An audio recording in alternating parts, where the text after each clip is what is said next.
Assalamualaikum warahmatullahi wabarakatuh. Perkenalkan, nama saya Lili Mariha, NIM 7211414066. Saya dari Rombel Akuntansi D 2019 UNES.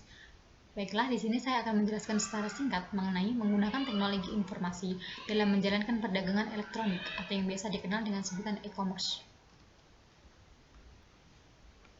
Di dalam perdagangan elektronik tersendiri itu terdapat dua definisi yang merupakan definisi secara singkat dan definisi secara luas. Di sini dapat kita ketahui bahwa definisi secara singkat adalah perdagangan elektronik merupakan transaksi-transaksi bisnis yang berhubungan dengan pelanggan dan pemasok yang menghubungkan komputer mereka masing-masing melalui internet. Sedangkan definisi secara luas adalah suatu transaksi bisnis yang menggunakan akses jaringan, sistem berbasis komputer, dan antarmuka.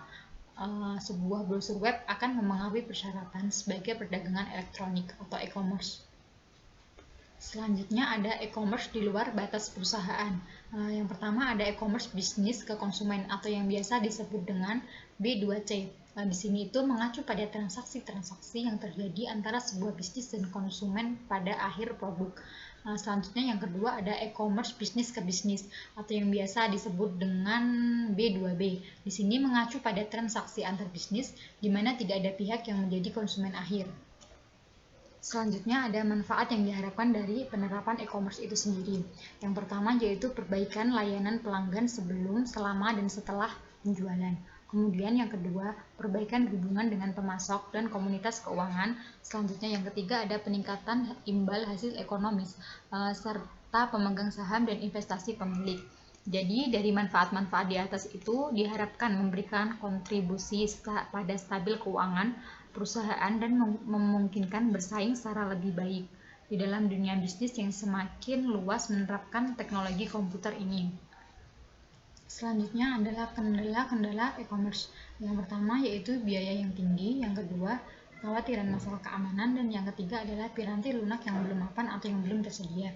Jadi masing-masing kendala di atas akan semakin tertantang seiring dengan semakin populernya teknologi dan sistem informasi. Biaya sumber daya komputasi pada akhirnya akan menurun. Kemudian keamanan menjadi salah satu masalah bagi transaksi B2B atau B2C.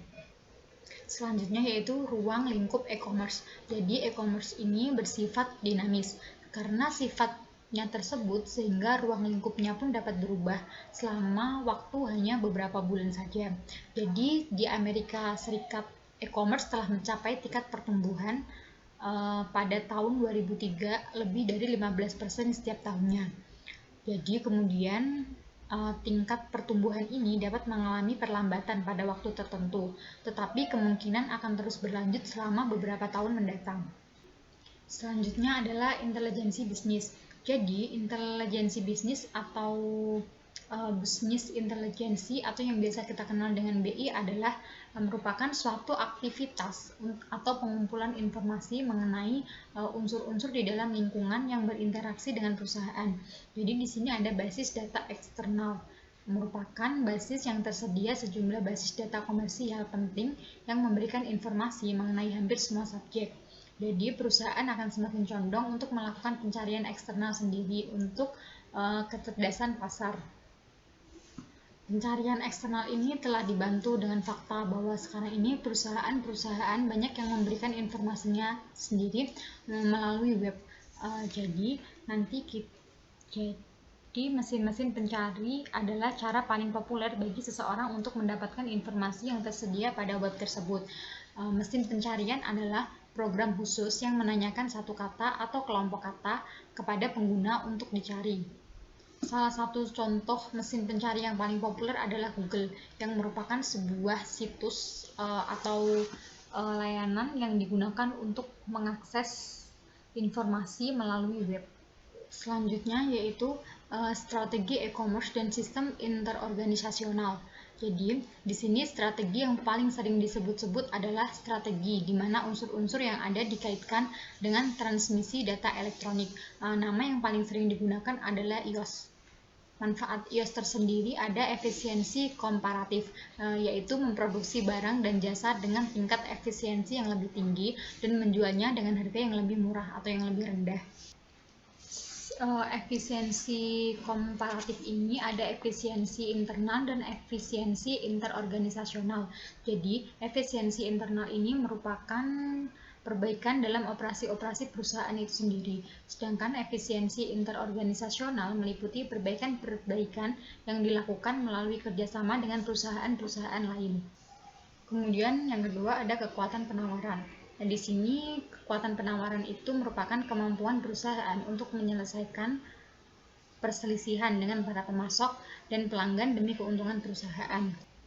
Kekuatan ini diambil dari tiga area dasar. Yang pertama ada fitur-fitur produk yang unik, yang kedua ada menurunkan biaya-biaya yang berhubungan dengan penelitian, dan kemudian yang terakhir ada meningkatkan biaya perpindahan. Selanjutnya yaitu ada EDI. EDI terdiri atas transmisi data langsung ke komputer dengan suatu format data yang dapat dibaca oleh mesin. EDI ini merupakan implementasi dominan dari iOS. Kemudian extranet. Di sini itu cara lain dari pembuat suatu iOS. Biasanya karena EDI ini pembuatannya memerlukan biaya yang lebih murah, jadi untuk biaya yang mahal. Jadi untuk perusahaan biasanya lebih memilih menggunakan EDI karena biayanya lebih murah. Selanjutnya yaitu sekutu bisnis proaktif dan reaktif. Jadi ketika sebuah perusahaan sudah memutuskan untuk menerapkan iOS, maka perusahaan tersebut dapat melakukan dalam cara proaktif maupun reaktif. Jadi kebanyakan sponsor iOS ini pada umumnya mengambil langkah proaktif. Sedangkan para partisipannya atau pada umumnya itu merespon dengan cara reaktif. Mereka akan menerima atau menolak penawaran dari sponsor untuk menerapkan iOS ini. Jadi pengaruh penerapan ini ada 4. Yang pertama tekanan kompetitif, yang kedua penggunaan kekuasaan, yang ketiga ada kebutuhan internal, dan yang keempat ada dukungan manajemen puncak. Selanjutnya yaitu strategi B2C untuk e-commerce. Jadi alasan kenapa penting dengan adanya strategi B2C untuk e-commerce yaitu yang pertama ada semakin banyaknya jumlah produk dan jasa yang tersedia untuk pengiriman digital dan semakin banyaknya pelanggan yang mampu mengatasi keengganan untuk melakukan pembelian menggunakan web. Kemudian ada produk-produk digital. Jadi di sini produk-produk digital itu merupakan beberapa produk atau jasa yang bisa dikirimkan kepada pelanggan melalui internet. Salah satunya yaitu bisa juga berupa musik yang di-download atau lainnya. Kemudian ada produk-produk fisik. Jadi produk fisik ini merupakan barang-barang fisik yang tidak dapat dikonsumsi melalui web. Sebagai gantinya barang dikirimkan ke pelanggan melalui jasa-jasa pengiriman. Penjualan maya dan versus penjualan campuran. Jadi, penjualan maya itu penjualan yang dilakukan oleh perusahaan yang tidak mengoperasikan tempat penjualan fisik. Jadi, penjualannya itu lewat dunia maya atau lewat web. Kemudian penjualan campuran itu ketika suatu perusahaan memiliki tempat berjualan secara fisik dan situs web di mana pelanggan dapat membelinya.